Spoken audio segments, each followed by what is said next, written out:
देखिए, जो पिटिशन है उसको ठीक से समझिए। पिटिशन किस नियम के तहत है? जो एफिडेविट मांग रहे हैं उस नियम के तहत 30 दिन के अंदर आप एफिडेविट दो, नहीं तो कुछ नहीं होने वाला। तो एफिडेविट क्यों चाह रहे हैं? तो इतना बड़ा खुलासा किया है। अगर ये सब है, मान लो अगर अनइंटेंशनल गलती है, तो आप उसको इन्वेस्टिगेट करिए। आप वोटर लिस्ट दे क्यों नहीं रहे हैं? आप इन्वेस्टिगेट कर क्यों नहीं रहे हैं? उसके बजाय आप कह रहे हैं कि एफिडेविट साइन करके दो। इससे बड़ा ओथ क्या है जो हम सदन में लेते हैं? इससे बड़ा इस देश में कोई भी ओथ है? नहीं है। वो ओथ तो लिया हुआ है, पब्लिक में सब कुछ कह रहे हैं, दिखा रहे हैं आपको कि देखिए 40,000 फर्जी वोट हैं, 10,000 पता नहीं जो भी है, उनके आंकड़े मुझे याद नहीं है, बट जो भी 11,000, 1 लाख से ज़्यादा एक असेंबली में, एक विधानसभा के अंदर। आप समझ सकते हैं, जो चुनाव लड़ता है वो समझता है इस बात को। विधानसभा का चुनाव, और उसमें 1 लाख आपने फर्जी वोट डाल दिए, तो जहां जो जीते आप कहेंगे वही जीतेगा। स्पष्ट है, उससे कम चाहिए होते हैं विधानसभा में। तो एक बहुत बड़ी बात है कि 25 सीटें ऐसी कल 30,000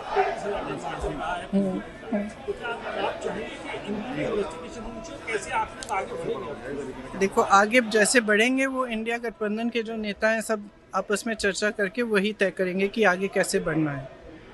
लेकिन ये बात स्पष्ट है कि इस पूरे मामले में गड़बड़ है। ये तो आपने भी देखा है, आपको भी बहुत स्पष्ट हो गया होगा। और जो जिस तरह से बीजेपी और बाकी नेताओं, इनके नेताओं का और जवाब आ रहे हैं, उससे स्पष्ट है। भाई, अगर कोई कह रहा है कि गड़बड़ है, अब किसी भी चीज़ में आप टीचर के पास जाओ, बोलो मैम चीटिंग हो रही है, तो टीचर क्या कहेगी? थप्पड़ मारेगी तुम्हें, कि बोलेगी कि मैं चीटिंग चेक करती हूँ कि क्या हो रहा है।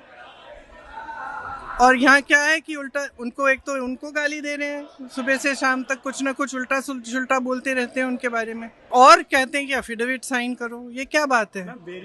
सरकार हो ना, इतनी बड़ी, वो इतना बड़ा ये हो रहा है, कांड हो रहा है आपके नाक के नीचे। अगर आप खुद नहीं कर रहे हो तो उसको इन्वेस्टिगेट करो।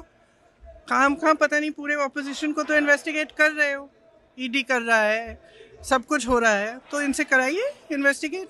इससे बड़ा कुछ हो सकता है? Various state election commissions have come out and they have said that whatever Rahul Gandhi said is wrong. So now, How do they know it's wrong? How do they know it's wrong? Have they investigated it?